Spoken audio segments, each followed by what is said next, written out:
the time of recording this right now, it's about 97 degrees outside. So I've got the door open to my little closet studio here with the fan running. So if you hear a fan in the background, that's why. I got my Pop-Tart. I got my zero sugar Dr. Pepper. Let's get into this week, shall we? When was the last time you left your house just to figure out what you were going to watch? I don't mean opening an app on your phone or your TV. I don't mean scrolling through a menu while you're eating leftovers. I mean actually getting in the car, driving across town, walking into a physical building, and picking a movie up off the shelf. Doesn't happen anymore, right? I'm not trying to be a smartass here. I'm genuinely asking. Because I was doing the math on myself the other day. And for me, it's been... something like probably 16 years. Yeah, about 16 years. Hey, everybody. Welcome to the show. I'm Tyler. Thanks for hanging out today. Today, we're going to talk about video stores. Blockbuster, Hollywood Video, the sacred ritual of the Friday night run, and more importantly, what actually killed that industry. Because, spoiler alert, the story you think you know, it's not really what happened. Quick heads up before we dive in any further. As always, every opinion here is entirely my own. It's not my employer's. It's not anybody else's. Just me. So, two completely random things put this episode into motion this week. First, my wife and I, we went up to Halifax, Nova Scotia recently. And while we were there, I ran into my brother from another mother, my best friend from back in Tampa. Growing up, when did I meet him? 8th grade? Haven't seen this guy in years, like 3-4 years. So, we're standing there in Nova Scotia, laughing about hot dog buns and talking about, my other friend's dad, some inside stuff, and remembering just how much, the three of us, myself, Nick, who I seen in Nova Scotia, and our other friend James, the three of us used to annoy the absolute hell out of my parents and their parents. Then, I get back home and I walk into, the living room here. My oldest, Zach, sitting there on the couch watching, what's the guy's name? Jacksepticeye? I don't know. He was doing a video where he's playing a simulator game about running a video rental store. And I don't know, something clicked. The brain wires crossed. I don't question how my mind works. Just roll with it, all right? Now, look, I know I'm going to romanticize all of this a little bit. I get it. The video store was also a place where you drove 15 minutes in the rain only to discover that every single copy of the movie you wanted was already checked out. All of them. Empty. Just empty shelves staring back at you. I miss it anyway. I really do. Is that a rational, coherent position? Probably not. And, I won't pretend that it is. Because, man, Friday nights back then, you knew what Friday night was going to be. Somebody hit the fast food drive-thru, maybe a Little Caesars. Somebody went to the rental store, and going to the store, that wasn't an errand. That was the event. The negotiation started the second you got in that car and the door shut. In my house, the rule was you got 2 movies and a video game. That's how I discovered Toe Jam and Earl. Remember that game from Sega Genesis? That's how I came across that. It was just some random game at the store that I got that night. But back to the point, the entire ride over was just everybody aggressively positioning. One movie for the adults, one for the kids. The game is mine. Meanwhile, my sisters are making their arguments. And I'm in the back seat, quietly keeping score. Like, like I've been doing since, 1996. Oh, actually, no. Well, yeah, probably. My youngest sister wasn't born until 97. So, yeah, back to the point. It was an experience, all right? You picked up the box, you turned it over, you read the back. With video games, you were strictly going off the cover art, which is how I ended up renting some genuinely terrible garbage. But it's also how I discovered a third of my favorite games of all time. And then, do you remember the smell? That specific carpet and popcorn butter smell of these video stores. Everyone who ever set foot in a Blockbuster knows exactly what I am talking about. And literally, nobody could describe it. Plus, there was always a human involved. There wasn't algorithms, an AI trying to figure out what you wanted, and usually guessing wrong. But, you had some 19-year-old kid behind the counter who had, to his credit, he probably seen every single title in that building. And if you gave him even half of an opening, he'd look at you like you were holding and go, hey, man, skip that. Try this instead. Nobody was using algorithms. That kid just really liked movies and liked sharing that fact that he liked movies. And that's usually how you found the best stuff anyways, right? Then you get over to the counter. And it's the moment of truth time. Either you're clean or you owe $4 from 3 weeks ago that you completely forgot about. And you can't argue it because it's right there on that stupid CRT monitor and your mom is standing right next to you. Candy price, straight up felony at the register. Got to pay that late fee. I still got a Blockbuster card somewhere from the last one that closed around here.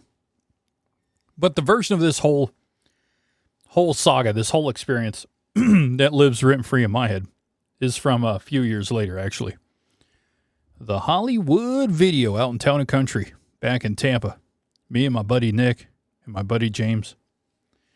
We'd hit up the store, snag a couple of PS2 games, head back over to James's apartment, and boom, that was the weekend. That's what we were doing up till probably Sunday afternoon.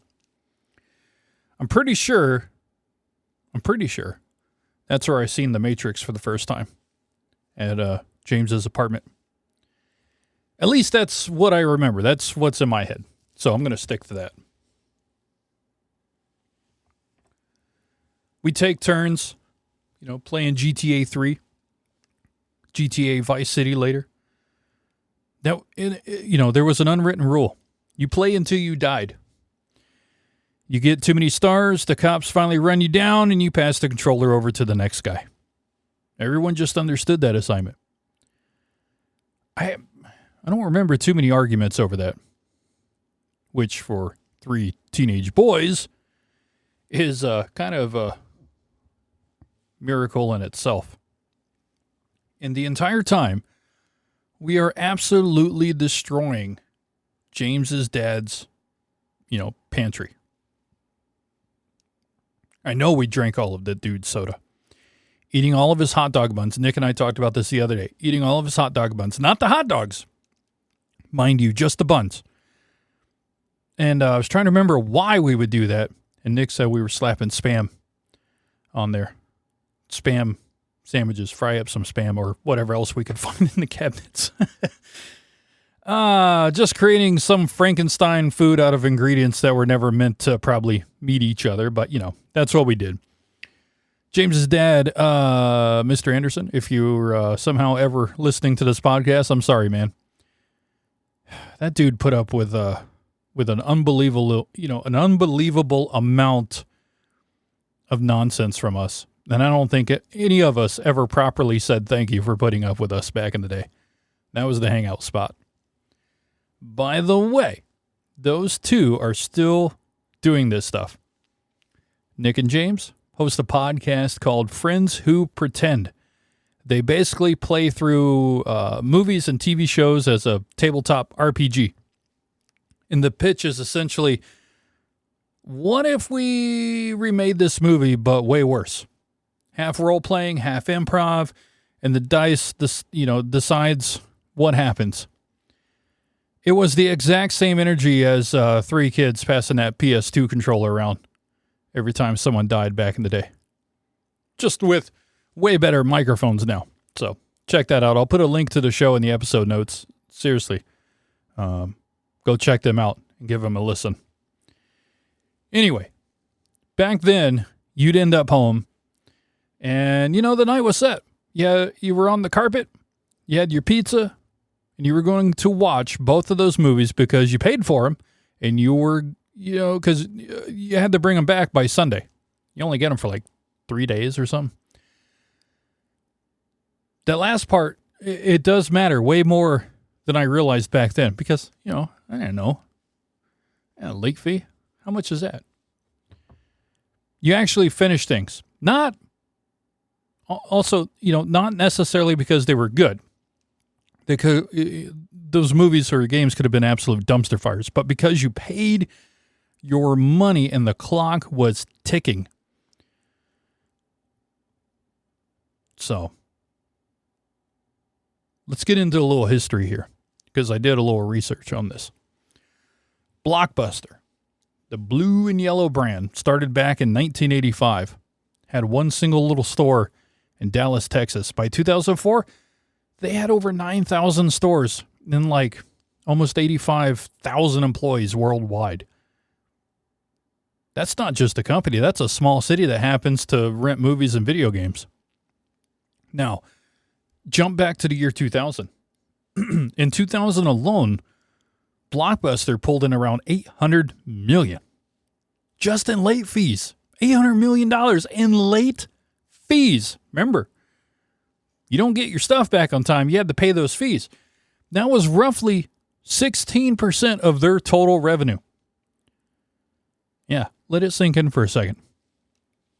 16% of their entire business model was built on their customers forgetting to return their stuff. $1 a day, you forgot to return Shrek on time, you got charged. The single most hated thing about the company was literally the main pillar holding that place together. So what happens? Well, in 2005, Blockbuster finally listened to the complaints and they killed off the late fees. And they immediately started hemorrhaging, bleeding out. In the second quarter of 2005, right after dropping those late fees, they posted a loss of $57.2 million. Late fee revenue dropped by nearly $138 million in a single friggin' quarter. They removed the most hated part of the business and the whole house of cards folded over. It showed everyone what the business actually was. Now, here's the part that gets me because I actually used this service back in the day for a little while. Right up at the end.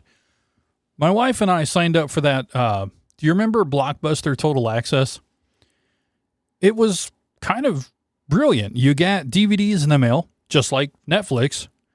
But, and this was the killer feature, this is why we went with it, you could take that DVD by mail into a physical Blockbuster store and trade it in on the spot for a movie off the shelf. That, to me, was just flat out better than Netflix. I'm sorry. It just was. You had the convenience of the mail ordering, plus the instant gratification of the store. Netflix, They didn't have anything that could beat it. They didn't have any brick and mortar stores. Blockbuster launched Total Access in 2006, and for a minute there, they were actually pulling in more new subscribers than Netflix. So how the hell did it fail? They killed it themselves. Every time a customer swapped a movie in store, it cost the company about $2. Instead of fixing the logistics, corporate descended into a massive petty war over the CEO's bonus. The CEO at the time, John Anico, was pushed out by 2007. Famous activist investor Carl Icahn, I-C-A-H-N, I don't know, brought in a guy who, out of all places, used to run 7-Eleven. And the new guy immediately pulled the plug on Total Access to protect short-term margins. The same new CEO literally said in 2008 that Netflix and Redbox, quote, weren't even on his radar. Great call, dude. You got it. You hit it right on the head. And then there's the side of the story people always forget. Hollywood Video. There was other video rental stores out there. It wasn't just the blue and yellow guys. These guys were founded in 1988 out of Portland by a guy named Mark Waddles. They had Game Crazy attached to the back of their stores, which if you were a 14-year-old kid in the late 90s, that was the only reason you cared about which store you went to. Blockbuster, they tried to copy it with something called Game Rush, but Hollywood's version was 10 times better, and we knew it. I mean, so in December 2004, Blockbuster tries to execute a hostile takeover of their rival, Hollywood Video. The FTC steps in, threatens antitrust action, and Blockbuster backs off. Ooh, don't want any part of that.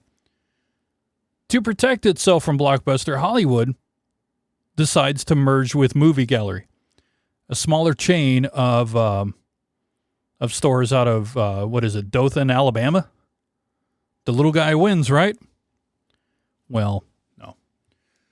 Movie Gallery pays around $850 million for Hollywood. Takes on hundreds of millions of dollars in Hollywood's existing debt. And the weight of that transaction eats them alive. Movie Gallery goes bankrupt in October of 2007. They file for bankruptcy again in February 2010, liquidate the business, and close their doors for good that August. 2,500 stores gone, 19,000 people out of work. Movie Gallery, they didn't lose the streaming. Movie Gallery won a corporate bidding war, and the trophy that they got from it, the little head on the wall kind of thing, that's what killed them.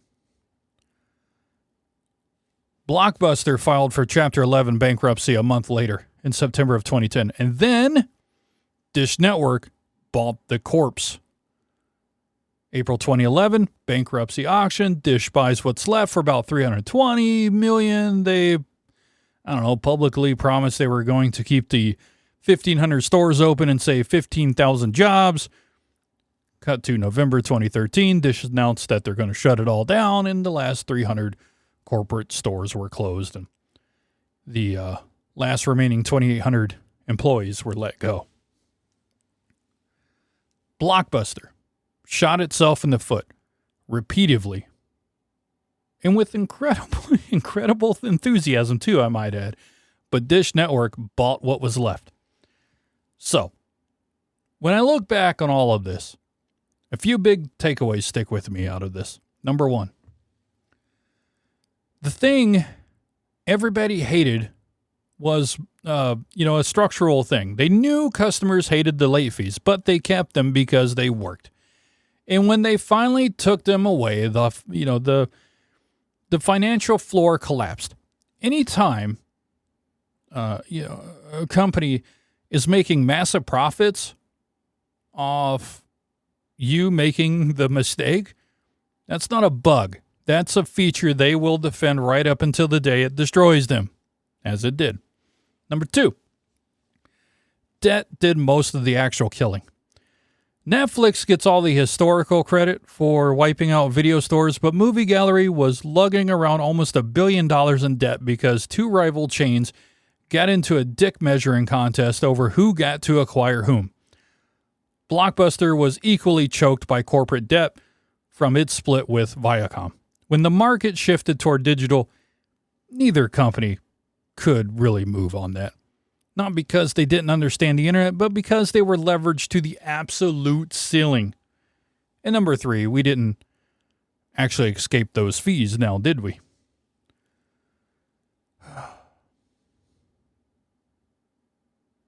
Deloitte?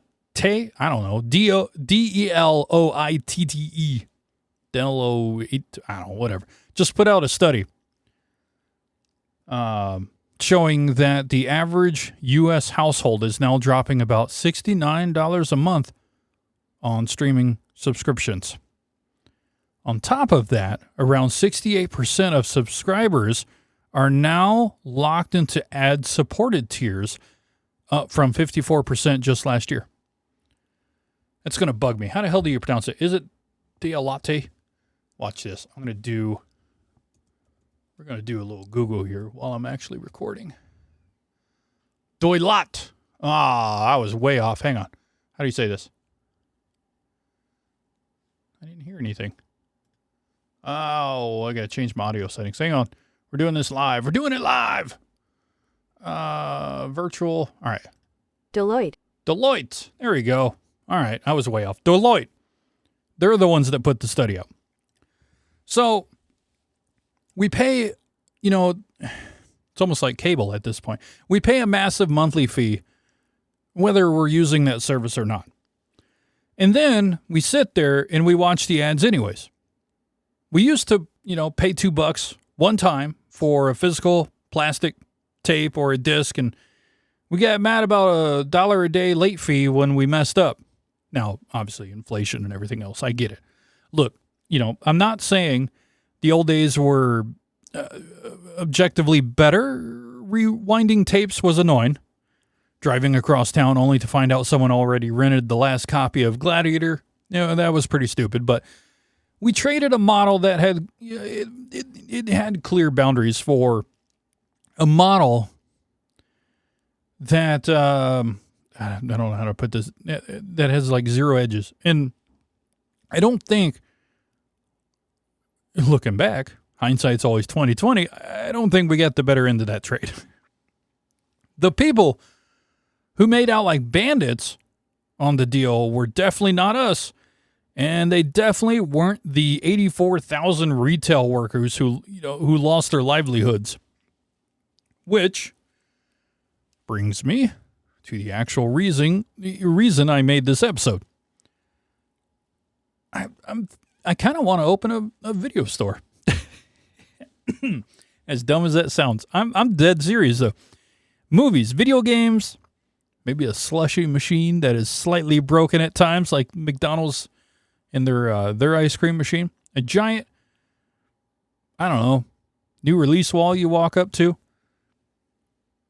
If there is any disc to actually put on that later, but and maybe a shelf right up front for obscure, those terrible movies nobody else wants to rent, but that I like and whoever else works there might like and recommend. I would no doubt lose money immediately. I've accepted this, but man, I would love to.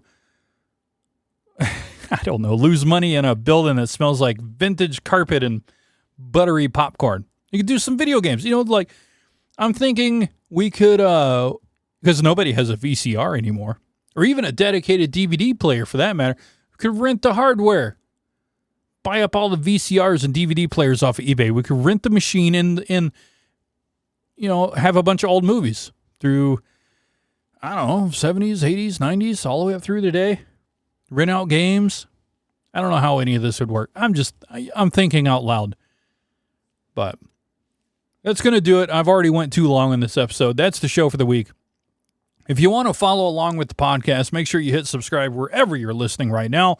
You can find all other projects over at tylerwoodward.me. And hey, if you feel like buying me a cup of coffee just to support the show, you could do that at tylerwoodward.me as well. All right, so I had this whole elaborate ending kind of written out about the nostalgic smell of old carpet. Honestly, it was kind of beautiful, or at least it looked like that on paper, but then I read it out loud and it sounded like a bad commercial, so I cut it. Now I've got nothing. That's on me. Anyway, be kind, rewind. I'm keeping that. That's the ending. I'll catch you guys next week.